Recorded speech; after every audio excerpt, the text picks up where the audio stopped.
Hi everyone, today the Syrian culture is being presented to you by me, Haley Prisk, Kim McCamel, Miriam Litzenberger, Jackie Pangan, and Mindy Wu. Syrian history. The country of Syria has been ruled by many different rulers over the centuries. The Ottoman Empire controlled Syria during the time of World War I. Syria finally gained its independence by World War II, although modern government still represses those in opposition of the government rules. It's difficult to pinpoint when Syrians first began to immigrate to the U.S. Many types of people have come into the country assuming a Syrian identity. That's because historically Syria has been changed. Different people have ruled Syria, including Syrians from Beirut, Bethlehem, and even Lebanon. There's a couple of different reasons that they immigrated to the U.S. One of the large ones is they came to express whatever religion they want to. Syria's national religion is Islam, and so that doesn't really allow any other beliefs besides its own. They also immigrate to avoid army enlisting and participation in government duties. The government, like I said, is strongly in control, so they require you to perform certain duties for them. The most common reason found that Syrians immigrate to the U.S. is to live out the American dream and hopefully improve their lives, to make money, become rich. Syrians have emigrated and settled in pretty much every state in the U.S., including California. Since the 1970s is when they reached in here and began to spread out. There's a large number of them found in New York, New Orleans, and other large metropolitan areas. Here in Los Angeles, there is a Syrian American community that the numerous immigrants have formed.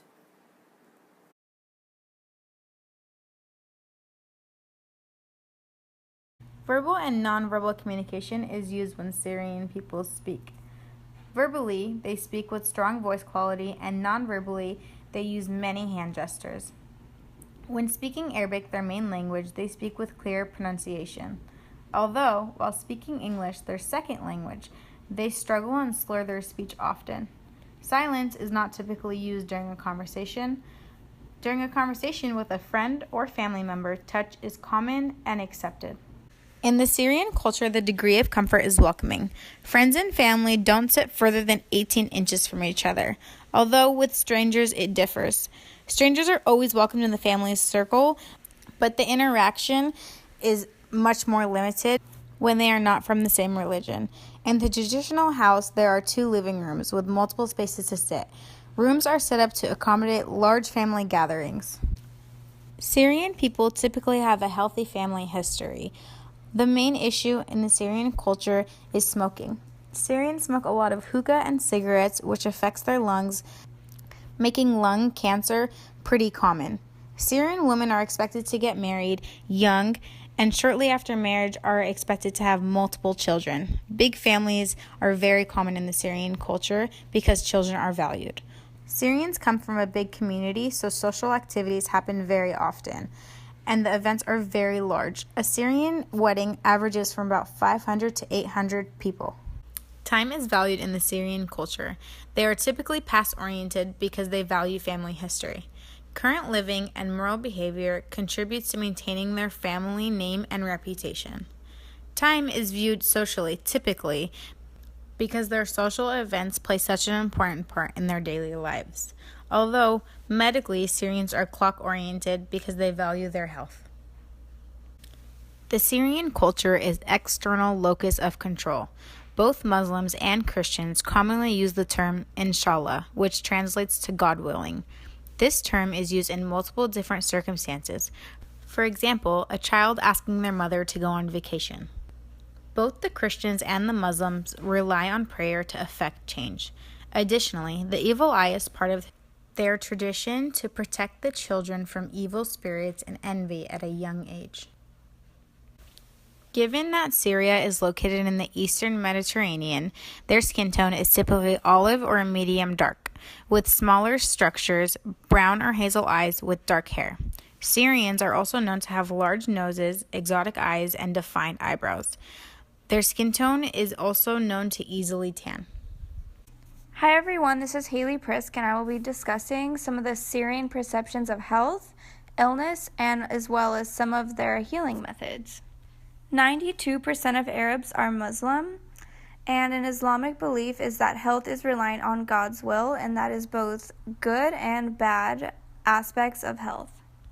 Also, the patterns of abstaining from non-caring actions, according to Syrian Muslims' belief, is that religion prohibits non-caring actions that are harmful to health, such as eating in excess, smoking tobacco, consuming pork products, drinking alcohol, taking illicit drugs, homosexuality, and engaging in sexual activities outside of the marriage bond.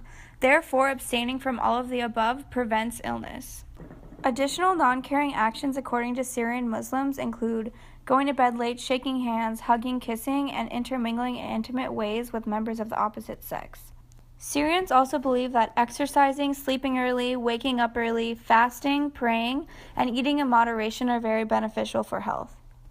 The Syrian Muslim generic care practice of cleanliness is maintained by brushing the teeth with a toothbrush or a small tree stick called miswak, showering, cleaning the genitalia after using the toilet through the use of water cans, and trimming their nails. Syrian Muslims are also very big on fasting and praying, and they believe that fasting fine-tunes the body and sheds it of obesity. In addition, it ensures the body and the soul against all the harm which results from overburdening the stomach. Religious value systems also play a significant role in the perception and understanding of psychological problems, as well as the methods of treatment. In Islamic belief, the soul is not separated from the body. Rather, they are interdependent, with the physical and psychological aspects of experience closely intertwined. Also, Syrians may have a skeptical view of psychology, psychiatry, and of resorting to mental health services in general. This apprehension may reflect the negative perception of mental illness, as well as the fear of stigma and scandal, and in some cases, issues related to the quality and type of services offered. Additionally, emotional distress is perceived as located in the heart rather than the head, and the heart is considered the vital source of human psychosomatic health. Therefore, imbalance or disharmony in the heart may be linked to mental illness in the Islamic belief.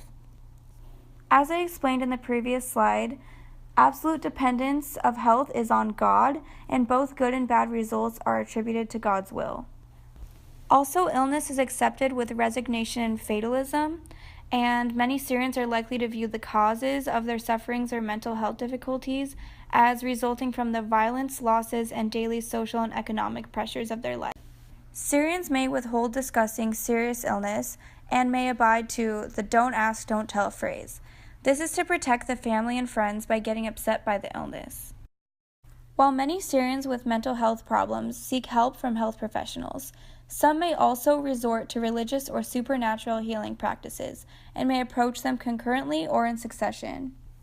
In regards to religious healing for physical and mental illness, some Syrians utilize the mediation of saints, visiting holy places and shrines, and use religious icons. Also, the hijab are amulets containing Quranic verses and written prayers, often produced by a male healer and worn on the body to ward off evil spirits. Many Muslim Syrians also pray 5 times a day in regards to their Islamic beliefs. As a nursing intervention, it is helpful to direct the bed of a terminally ill Muslim patient towards Mecca, which is in a northeast direction in the United States. Also, before each prayer, the ritual includes washing the arms, face, mouth, ears, and feet each time before a prayer. Therefore, if a patient desires to engage in this practice, we as nurses can provide the extra effort. Special procedures are applied for the treatment of possession by jinn. Many people refer to the success of the treatment as being demonstrated by seeing some physical sign. For example, bleeding from the little toe when the spirit leaves the body. This so-called spirit release usually leads to a sudden and spontaneous recovery. So a jinn is known as a way for spirit release. Many of us have heard of the evil eye, and that is a blue glass amulet resembling an eye configured in the palm of an upraised hand. This is used to ward off evil and protects one from harm. This may be seen pinned on a child's clothing or on a necklace or a bracelet. One Muslim belief is that fear can induce sudden fever, sleeplessness, and malaise among both children and adults. To treat this, one would use a special bowl with inscriptions from the Quran. Water is placed in the bowl and left there overnight. In the morning, the ill person drinks the water from the bowl while the prayers inscribed on the rim of the bowl are read. Interactions with healthcare providers. Syrian females are less likely to interact with male nurses or healthcare providers. They will abstain from shaking hands, making eye contact, or talking with the opposite sex. The men will typically make all the decisions for the family. Patients will also offer little privacy during encounters like assessments or physical examinations, which make it difficult to identify abuse or suspected rape in women. They may also not comply with medical treatment because they believe in religious or supernatural healing practices, which sometimes hinders their overall health. Population-based health and healthcare disparities. Health indicators have improved considerably in Syria over the past 3 decades. The life expectancy at birth has increased from 56 years in 1970 to 73.1 years in 2009. They've been in an epidemiological transition from communicable to non-communicable diseases. The latest data shows that 77% of mortalities were caused by non-communicable diseases. So the primary health concerns basically have changed from illnesses that spread to chronic ones like lung cancer that you develop over the years. The total government healthcare expenditure was 2.9% in 2009. So even though the public investment rate is still low, access to healthcare services has increased dramatically since the 80s, with rural populations achieving better equity than before. Despite apparent improvements in the health system, a sharp increase in private providers has led to an unequal distribution of health services. So government standardized care and quality assurance and accreditation are major issues that need to be addressed so that every population within Syria can get an equal access to health care. Nursing interventions. Close proximity is typically reserved for extended family, and as a nurse it is important to respect distance.